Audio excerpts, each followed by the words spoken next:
Hey, book lovers. Thanks so much for checking out this video. This is going to be a little lengthy because I am so into this book, and I've been trying to take my time to give everybody the opportunity to get their copy of the book so that you guys can read along, because I think reading it and digesting it and, interpreting it on your own is going to be a key to bringing your part of the conversation to help us grow and develop more. So, again, we're in Stephen Covey's The 7 Habits of Highly Effective People. Not an expensive book, but definitely worth it. So, I'm on page 17, and I just started. I'm going to go over briefly what this starts talking about. So, he's saying, a lot of people in life have a level of success somewhere, but they lack success in other parts of their lives. So they have the financial and the corporate success, but their personal lives are a mess. So he shares that him and his wife experienced this with their son. Like, he's not athletic, he's not socially adept, and so he's like kind of, just like an outcast. And as parents, they're really concerned and they're doing everything they can do to help him, but they realize that something's up. And so what he realizes is that it's their perspective. So he states, this led me to a study of expectancy theory and self-fulfilling prophecies. We have jet noise out here in Virginia Beach. Let me roll my window up. So he states that he noticed it's called the Pygmalion effect, and that he realized how deeply embedded our perceptions are. And it taught him to look at the lens that we look at things through, and not just what we see through the lens. So what is the lens that you're filtering your perspectives from? So he said that they realized that their perspectives were not in harmony with the actual issues that they were looking at, and how they saw their son. So we have to be real about the issues we're looking at, and we have to be real about how we're looking at it. Are we looking at it through a biased perspective? Are we looking at it because of our own experiences? Are we looking at it through a lens of pain, a lens of judgment, a lens of ignorance because we don't really have as much knowledge or experience as we think we have on something? So then over on page 18, he said that he started to study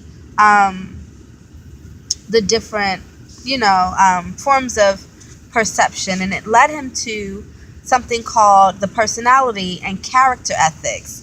And so he states with that was a decrepit, antiquated method of looking at success and perception, and that what character ethic really taught was that the foundation of success were things like integrity, humility, fidelity, temperance, courage, justice, patience, industry, simplicity, modesty, and the golden rule. And that Benjamin Franklin's autobiography stuck to this. And it said that your effort to integrate certain principles and habits deep within your own nature lead to your success. That basic principles lead to your effective living, and that people can only experience true success and enduring happiness as they learn and integrate these principles into their basic character.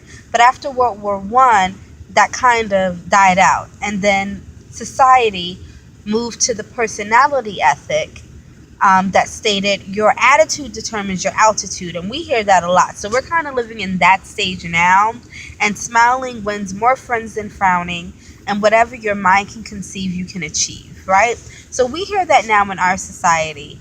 And then the other half of that was a very manipulative aspect. And we see this with networking, where we try to use the personality approach, where we try to find out about people and manipulate their likes and their dislikes to get what we want out of them, and act like we're interested in what they're interested in, and try to build these fake relationships, because a lot of people know that relationships help you with success, because you have to have relationships with people to network and to, pull resources and things like that. But when you don't have a genuine relationship, um, that can cause a negative reaction, because when people realize you're trying to play them, or you're just trying to be chummy with them to get what you want, that can backfire, and who wants that? And so rubbing elbows definitely has become a form of this model of success, but it's not really a healthy form because it's not genuine. And so, you guys, The 7 Habits of Highly Effective People is still a great read. I'm still reading it, still working with you guys in the book club. I hope you guys get a copy, because it's phenomenal and we need to talk about it and realize how we can get genuine, long-lasting habits that we can incorporate in our daily lives, that are realistic, that we're going to be able to implement seriously, and it's going to lead us somewhere, and we're not just going to be running in circles. So get the book. It's not very expensive. Join the discussion, and let's make our lives better. Let's make our communities better and our futures. Let's get some generational blessings going on for our children so that we can pass down this knowledge. Guess what? I love y'all. Bye.